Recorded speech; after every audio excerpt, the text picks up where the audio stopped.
আসসালামু আলাইকুম প্রিয় দর্শক, অন্য মঞ্চের আলাপচারিতায় আপনাদের সকলকে আমন্ত্রণ জানাচ্ছি। বাংলাদেশের ক্ষমতাসীন বিএনপি দল ঘোষণা করেছে 24 জুলাই অভ্যুত্থানে যে বিপুল সংখ্যক পুলিশ হত্যা হয়েছিল তার বিচার হবে। এই খবরটি প্রকাশিত হওয়ার সঙ্গে সঙ্গে বিরোধিতায় ঝাঁপিয়ে পড়েছে জামায়াত ও এনসিপি দল।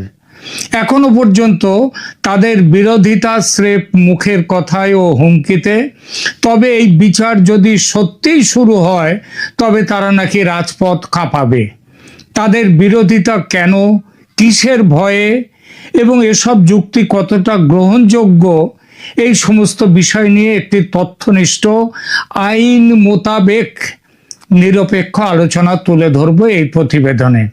প্রিয় দর্শক, আজ আমরা এমন একটি বিষয়ে কথা বলবো যেখানে আবেগ খুব দ্রুত ছড়িয়ে পড়ে, কিন্তু বিচার আর রাষ্ট্রের নিরাপত্তা সংক্রান্ত প্রশ্নে আবেগ দিয়ে সিদ্ধান্ত নেওয়া শুধু ভুল নয়, বিপজ্জনক। জুলাই আগস্টের গণ অভ্যুত্থানকালীন সহিংসতায় 44 জন পুলিশ সদস্য নিহত হয়েছেন সরকারি তথ্য বলছে। বেসরকারি এবং কিছু অন্য সূত্র মতে এই সংখ্যা 3000। আইনের শাসন যখন থাকে না তখন সংখ্যা নিয়ে ব্যাপক গরমিল খুবই সাধারণ বিষয়। এবং বাংলাদেশে যে গত জুলাই আগস্টে আইন ছিল না, বিশেষ করে আগস্টে, সেটা তো খুবই এটা একদম প্রচারিত এবং বহু প্রচারিত কথা। তবে 44 হোক বা 4000, সংখ্যা যেটাই হোক, অভিজ্ঞতায় দেখা গেছে বিচার সত্যি সত্যি শুরু হলে নতুন নতুন হত্যার নথিপত্র সামনে চলে আসে, তার খবর সামনে আসে, যা অন্তত এখন সরকারের কাছে নেই। এটা পৃথিবীর সব জায়গাতে যখন একটা আপরাইজিং হয় তখন এই ঘটনা দেখা গেছে পরবর্তীকালে আসল সংখ্যায়, অন্তত আসলের কাছাকাছি সংখ্যায় পৌঁছানো যায়। সুতরাং সংখ্যা বাদ রেখে মূল কথায় আসে, এই হত্যাকাণ্ডগুলোর বিচার হবে। কারণ বিচার হওয়া উচিত। এই কথাই স্বাভাবিকভাবে এটাই হলো রাষ্ট্রের দায়িত্ব। যে দায়িত্ব অন্যায়ভাবে উপেক্ষা করে নিহতের পক্ষে নয়, সম্পূর্ণ নীতিগর্হিতভাবে হত্যাকারীর সপক্ষে অবস্থান নিয়েছিল মোহাম্মদ ইউনূসের অন্তর্বর্তী সরকার। ইনডেমনিটি দেওয়ার মাধ্যমে বিএনপি সরকার সেই ভুলটাকে বা অন্যায়টাকে শুধরে নিতে চাইছে। এখন বলছে পুলিশ হত্যার বিচার হবে। কিন্তু বিচার প্রক্রিয়া সামনে আসতেই জামায়াত ও এনসিপি কেন আপত্তি তুলছে, তারা ঠিক কোন আশঙ্কার কথা বলছে, আর এই আপত্তি কতটা গ্রহণযোগ্য, আদৌ গ্রহণযোগ্য কিনা, সেটাই আজ সহজ ভাষায় আইনের কাঠামোয় বোঝার চেষ্টা করব। প্রথমেই বলি, এটা কোনো দলের পক্ষে বা বিপক্ষে প্রচার করতে আমি আসিনি। আমরা 3টি জিনিস এখানে আলাদা করে রাখবো। 1, হত্যাকাণ্ডের বিচার, এটা নীতিগতভাবে অবশ্যই করতে হবে। 2, বিচার কিভাবে হবে, এখানে নিরপেক্ষতা, সাক্ষ্য প্রমাণ, তদন্তের মান, এসব প্রশ্ন চলে আসে। 3, রাজনীতি কে কি বলছে, কেন বলছে এবং সেটা আইন ও বাস্তবতার সঙ্গে মেলে কি না। হত্যার প্রেক্ষাপট সেটা কিরকম? 24 জুলাই আগস্টে সহিংসতার সময় পুলিশের ওপর আক্রমণ হয়েছে এবং সরকারি তালিকা অনুযায়ী 44 জন পুলিশ সদস্য নিহত হয়েছেন। আগেই বলেছি, বেসরকারি সূত্রে এই সংখ্যা শুধু বেশি নয়, বহু গুণ বেশি। রাস্তায় গাড়ি থামিয়ে শুরু করে পুলিশ হত্যা করা, গাড়ি থামিয়ে, তারপর থানা জ্বালিয়ে পুলিশ হত্যা, এমনকি গর্ভবতী পুলিশকে ধরে বেঁধে পুড়িয়ে দেওয়ার অভিযোগও আছে। এসব শুধু রাজনৈতিক ঘটনা নয়, ফৌজদারি অপরাধও বটে। হত্যা চেষ্টা, সহিংস হামলা যাই ঘটুক না কেন, ব্যক্তি বা দলীয় পরিচয়ের বাইরে গিয়ে বিচার হওয়াটাই নিয়ম। সভ্য রাষ্ট্র এ কথাই বলে। এখানে গুরুত্বপূর্ণ একটা কথা, বিচার মানে একটা শিরোনাম নয়, শুধু যে একটা হেডলাইন বিচার তা নয়। বিচার মানে তদন্ত, বিচার মানে সাক্ষ্য প্রমাণ, বিচার মানে ফরেনসিক, বিচার মানে অস্ত্রের উৎস, কমান্ড চেন, সব কিছু মিলিয়ে একটা তদন্ত, মিলিয়ে একটা ব্যাপার, সেইটা হচ্ছে বিচার। বিএনপির বিচার হবে এটা স্বাভাবিক, তবে রাজনীতি কেন ঢুকে যাচ্ছে? ঢোকা উচিত নয়। ক্ষমতাসীন পক্ষ যখন বলে বিচার হবে, তখন সেটা তো কোনো দল বলছে না, সেটা রাষ্ট্রের দায়িত্ব পালনের অঙ্গীকার হিসেবে সরকার বলছে। এ কথাটা প্রথম বলেছেন সালাউদ্দিন আহমেদ, বাংলাদেশের স্বরাষ্ট্রমন্ত্রী। তারপর একই কথা বলেছেন বাংলাদেশের বিএনপি দলের যিনি জেনারেল সেক্রেটারি জেনারেল, যিনি আবার ওখানে মন্ত্রী, তিনি সেই ফখরুল ইসলাম আলমগীর সাহেব, তিনি বলেছেন এ কথা। কিন্তু বর্তমান কথাটা হলো, বর্তমান বাংলাদেশের মতো তীব্র রাজনৈতিক মেরুকরণের দেশে কয়েকটা সন্দেহ দ্রুত জন্মেই যায়। সন্দেহটা যেমন, প্রথমত বিচারটা কি সিলেক্টিভ হবে, মানে এক পক্ষকে ধরবে অন্য পক্ষকে ছাড়বে, কাউকে ধরে একটা দলকে ধরে আরেকটা দলকে ছেড়ে দেয়া, দুদলই যেখানে ঘটনার সাথে যুক্ত থাকতে পারে। কথাটা এই জন্যই বলছি, বিএনপি নিজে 24-এর অভ্যুত্থানের অন্যতম শরিক ছিল। যদি দেখা যায় কোনো কোনো হত্যায় তাদের সংশ্লিষ্টতা ছিল, সেক্ষেত্রে তারা সিলেক্টিভ হয়ে নিজেদের সরিয়ে নেবে না তো। এ কথাটা কিন্তু বিএনপিকে স্পষ্টভাবে বলতে হবে। দ্বিতীয়ত, বিচারটা কি ন্যারেটিভ ওয়ার হবে, ইতিহাসের ব্যাখ্যা বদলের অস্ত্র হয়ে উঠবে কেবল? স্পষ্ট করে বলি ব্যাপারটা, জুলাই অভ্যুত্থানকে আওয়ামী লীগের ন্যারেটিভ অনুযায়ী, মানে আওয়ামী লীগের সাথে সংশ্লিষ্ট, তারা বলেন যে জুলাই বিপ্লব ওটা কোনো বিপ্লবী নয়, ওটা ছিল একটা ষড়যন্ত্রের অভ্যুত্থান। তাহলে সেই ন্যারেটিভকে সামনে রেখেই কি এই জুলাই অভ্যুত্থানকে ইতিহাসে একটা ষড়যন্ত্রের অভ্যুত্থান হিসেবে পরিচিত করার চেষ্টা চলছে? সেই অস্ত্র করে তোলা হবে না তো? এই সন্দেহগুলো থেকেই বিরোধিতার ভাষা তৈরি হয়। তবে সন্দেহ থাকলেই বিচার বন্ধ করতে হবে বা বিচার চলবে না, এটা কোন ভদ্র সভ্য দেশের কথা? এটা তো আইনসম্মত অবস্থান নয়। এই অবস্থান তারাই নেবে যাদের ভেতরে ভয় থাকে, অর্থাৎ যে খুনি সে কখনোই চাইবে না খুনের বিচার হোক, ফেঁসে যেতে পারে, ফেঁসে যাওয়ার ভয়। অপরাধী তাই কখনোই বিচার চায় না, কারণ সে ধরা পড়তে চায় না। এনসিপি কি বলছে এই বিচারের ঘোষণা নিয়ে? তারা দাবি করেছে যে পুলিশ হত্যার নয়, এনসিপি বা ছাত্র জনতার ওপর দায় চাপানোর চেষ্টা হচ্ছে। এটা পুলিশ হত্যার কোনো বিচারের কোনো ব্যাপারই নয়। অর্থাৎ তারা ভয় পাচ্ছে তদন্ত বিচারের মুখোমুখি হতে, বিচারের নাম করে রাজনৈতিক প্রতিপক্ষকে ফাঁসানো হতে পারে, এর আড়ালে তারা আশ্রয় নিচ্ছে। দ্বিতীয়ত, তারা বারবার প্রায়োরিটাইজেশন, অর্থাৎ কোন বিচারটা আগে হবে সেই কথা তোলে। যেমন আন্দোলনে নিহত আহতদের বিচার, রাষ্ট্রীয় সহিংসতার দায়, এসবও দৃশ্যমানভাবে সামনে আনতে হবে। এখানে তাদের বক্তব্যের একটা অংশ গ্রহণযোগ্য, যে বিচার যদি একপেশে হয় তাহলে জন আস্থা নষ্ট হয়ে যায়। এ কথা বলার সময় তারা অবশ্য এটা মনে রাখে না যে হাজার হাজার আওয়ামী লীগ, ছাত্রলীগ নেতা কর্মী যারা অভিযুক্ত 24-এর আন্দোলনকারীদের ওপর আক্রমণ ও হত্যার মামলায় অভিযুক্ত হওয়া এবং অভিযুক্ত হয়ে জেলে বন্দী আছে, তারা তো বন্দী রয়েছে এখন।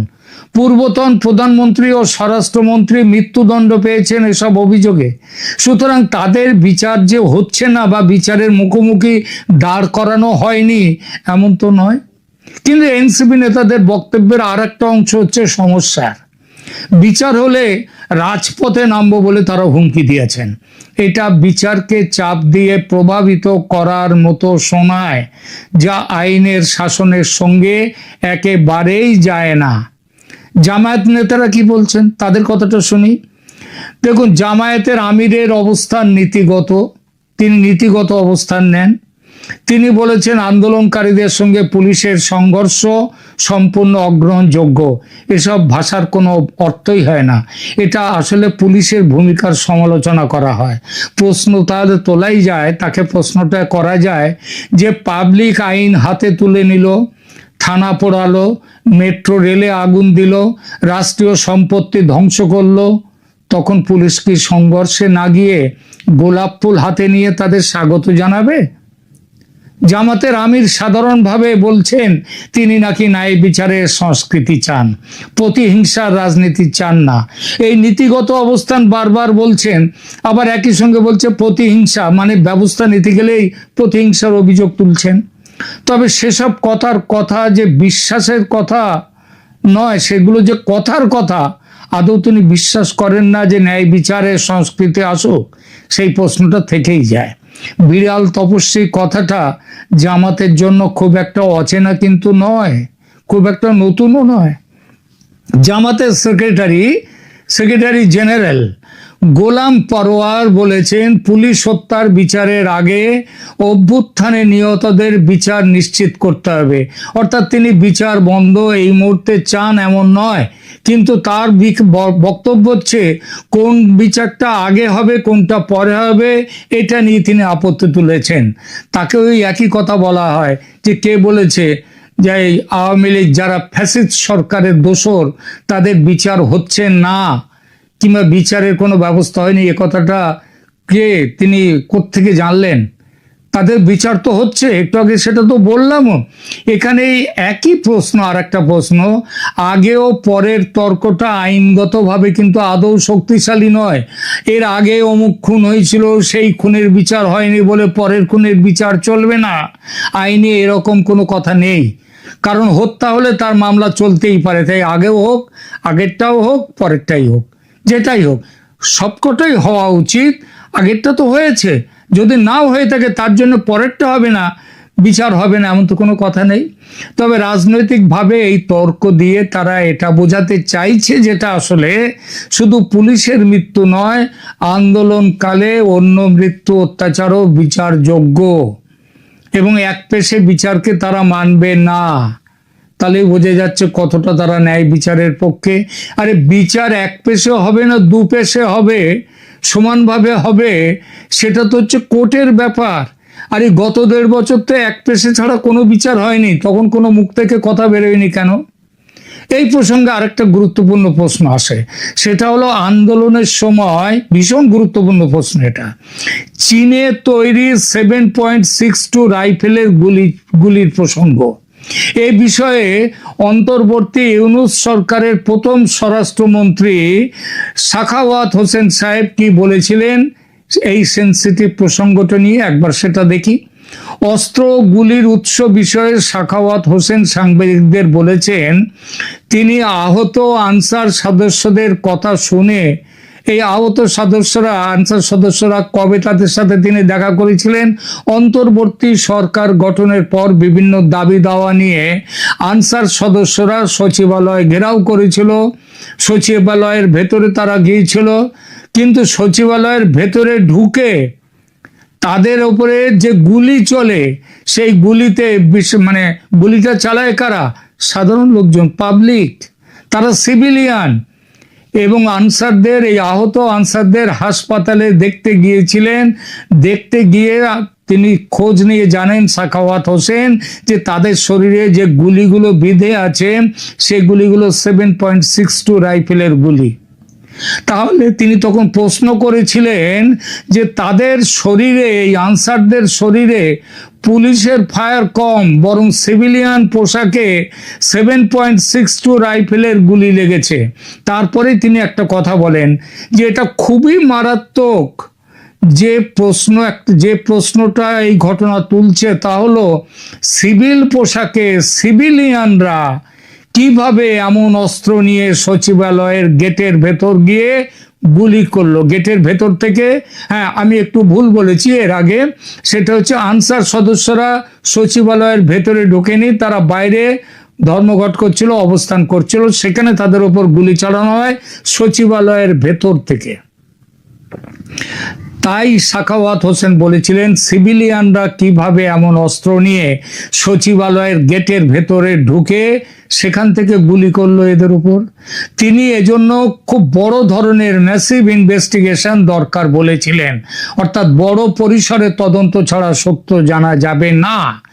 এই প্রসঙ্গেই উল্লেখযোগ্য আবু সঈদের মৃত্যু হয়েছিল, কিন্তু যেভাবে সেটা নিয়েও যথেষ্ট সন্দেহ আছে। বহু মৃত্যু দেখা গেছে ওই আন্দোলনের সময়, যেগুলো 7.62 রাইফেল থেকে গুলি ছুড়ে যাদেরকে হত্যা করা হয়, এবং সেগুলি পুলিশ ছোড়েনি।